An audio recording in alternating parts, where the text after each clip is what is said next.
y'all? Carlito here, back with another video on your screen. It's a little different, not a boxing interview, but this has been one of my main goals since I've started interviewing athletes. Is one of my main goals is to interview, guys that paved the way for this YouTube game. Got me into YouTube, got me wanting to pick up a camera and interviewing. And it's a great honor to introduce to you one of my biggest influencers that I watch daily, and he always has great content out. And Scott on tape, all the way from Canada. It's been one of my goals to go to Canada one day. Yeah. I appreciate you taking your time out of your day, bro. How are you?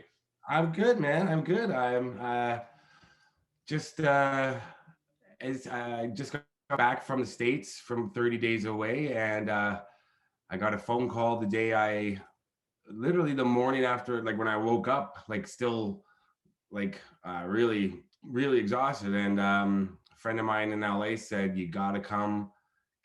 How fast can you get to LA? I've got some big stuff to film that I got access for you." So I was like, I don't know, man. I just got back. And then he proceeded to tell me about a few things. I was like, I can't pass that up. So I'm leaving for LA in the morning. So it's exciting. It's back and forth to the States. It's a lot of work, but it's fun. It's fun. Hell yeah, bro. So Yeah. my first question, like what made you want to become, a YouTube? What made you start YouTube? Well, I would guess I was a struggling actor for a long time, and that's a tough gig for anyone, if you don't get the roles. So I was doing that for a long time, but going to filming locations and famous graves, true crime, the stuff that's on my channel. I've been doing that since I was a kid, and like am I on video right now? Yeah, you're good, bro. Yeah, yeah, okay. Sorry, I forgot. Yeah, I forgot it was right. See, I was showing that this is a book from the '90s about New York City, what's filmed in New York City, and I've got a bunch of these books that I used to carry around with me on every trip. Like I go with my parents and with ex-girlfriends and friends, and I drag them to the weirdest places. I'd be like, "Oh, they filmed You've Got Mail at this little cheese shop in New York. We got to go see it." And people would be like, "What?" I'd be like, "No, no, it's cool." And or the cocktail bar, the bar from the movie Tom Cruise, like we went behind there posing with bottles.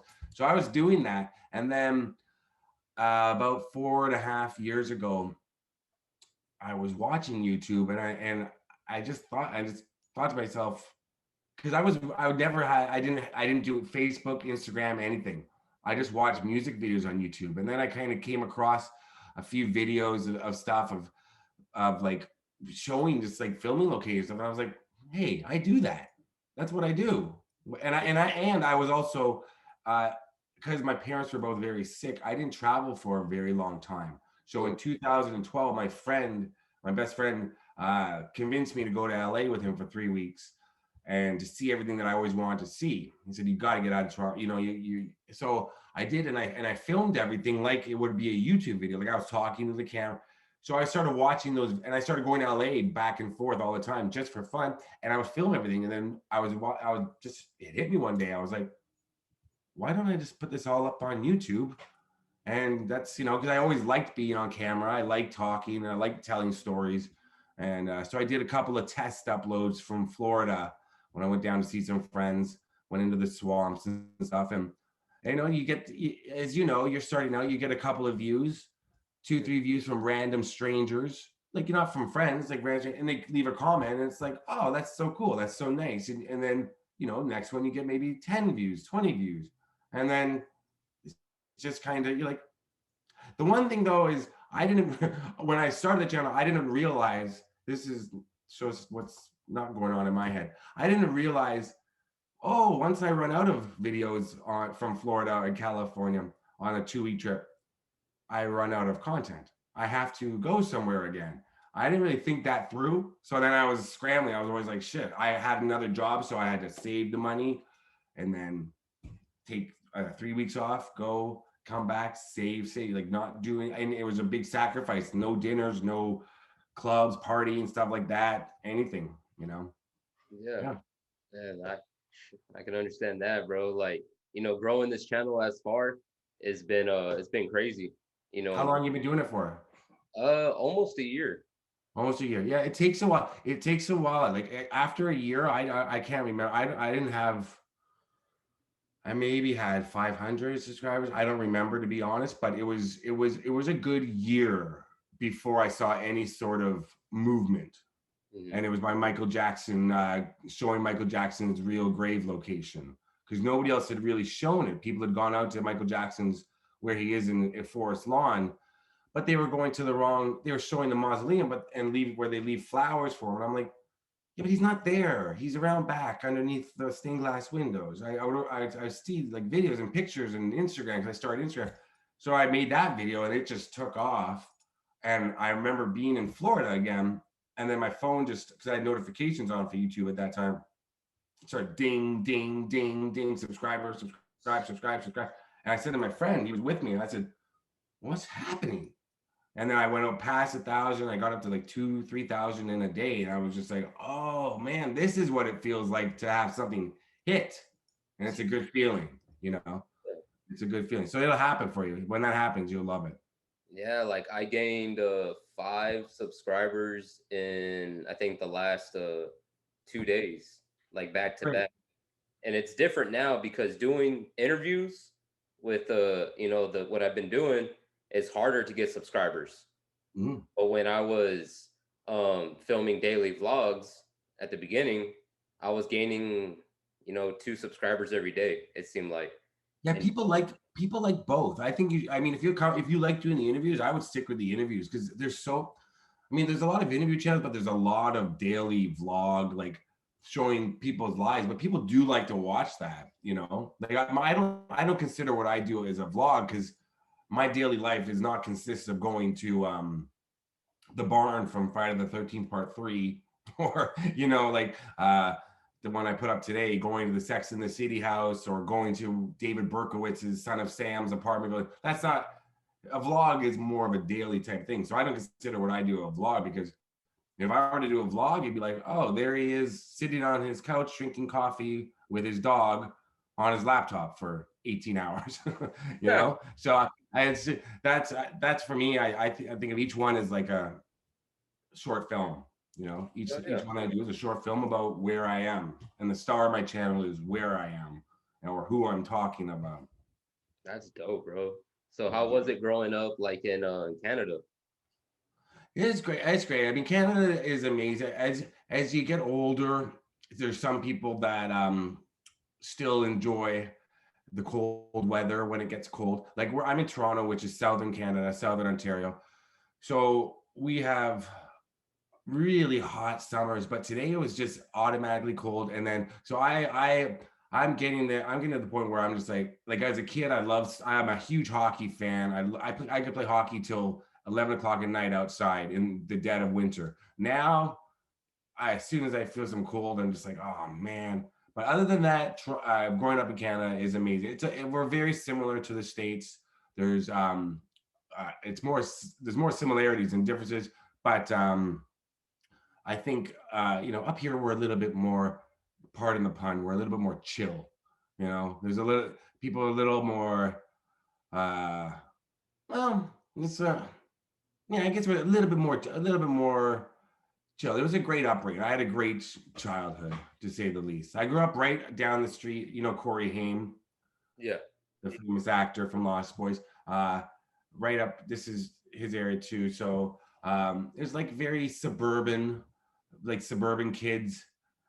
What do you do on a Friday night, Saturday night? You go to the park, you vandalize, and then you drink, and then you come home and lie to your parents about where you've been for 10 hours. I was out playing hockey, right? Pardon? I was out playing hockey, right? Yeah, that's what I love hockey. If I could still play, I would. Yeah. And Yeah. hockey's dope, man. Yeah. I'm from Tampa, so I got moved here from my dad, and living in Tampa, growing up like in all the Tampa teams, and big shout out to Lightning. Lightning are doing they're I unbelievable right now. I know. You know what? Well, don't want to get me started on hockey, but I mean, Tampa Bay is one of those teams that they're so they're now, I mean, they're in the same division league, but for a long time they were kind of not great, and then they were far away. They're so far away from us. I didn't think of them as one of our rivals. You know, Detroit, Ottawa, Montreal. Those are the Toronto's big rivals. But Tampa now is the team that everybody aspires to be. I don't know. You guys lost a few good players this summer. Oh man, Coleman and Yeah. but I know we got Andre still. Yeah. Got a lot of big keys. It's just you know, them putting it back together again. And just like Tampa Bay Bucks, you know, they're, you know, brought everyone back for the second year. So let's see how this year just kind of goes and see how much more, you know, Tom can go. Yeah. I'm just like, it's the Leafs are going to win the Stanley Cup, but I say it every year and I believe it every year. And I'm disappointed in May, you know, after they lose in the 7th game in the first round every year, but this is their year. There you go. You gotta have that faith, man, in your team. I gotta have it. If I don't have it, I wouldn't watch. I'd stop watching because I'd be so depressed. But yeah, I'm a huge Leafs fan. Tell me about it, bro. You know, dealing with these Tampa teams, man, they've been up and down, and now we're on a high right now, and I'm just riding the roller coaster right now.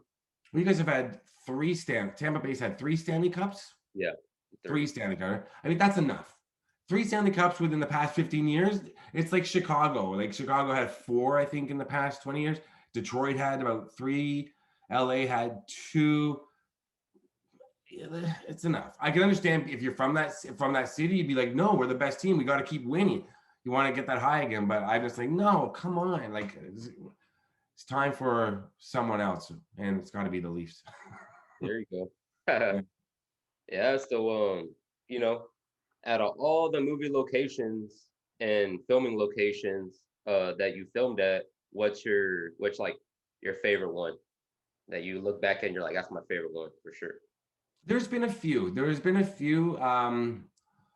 I've always anything with Friday the 13th is from the 80s because I was a little kid and I remember watching those movies when I probably shouldn't have been watching them, but my parents were like, okay. And my friend Adam's parents, when we used to watch at his place, they were like, no, they didn't know what was going on. So they're like, okay. So they lived in my head. We watched them over and over, like the way people watch other, like, you know, kids watch certain movies over and over again. And we watched the Friday the 13th series over and over again. So like the barn from part 3, the camp from part 6, I went to that one. Those are definitely ingrained. Definitely the barn from part 3 was one that I always wanted to see. And then there's smaller ones like Reality Bites, filmed in Texas, filmed in Houston. That had a big influence on me as a kid because I thought that's what I'm going to be when I'm 21, 22. I'm going to be like Ethan Hawke. You know, I'm going to be the cool guy. So I love that movie. And so I went to the Reality, and I never became like Ethan Hawke. But I went to the Reality Bites locations, and that to me just kind of is like, wow, I'm standing where like a movie that I love. And then I did St. Elmo's Fire a couple of years ago, and that movie means a lot to me. So that was really cool, being where Rob Lowe and Demi Moore stood. And all the way, are we going out tonight? All the way, I'ma chug the bottle, chug it all the way.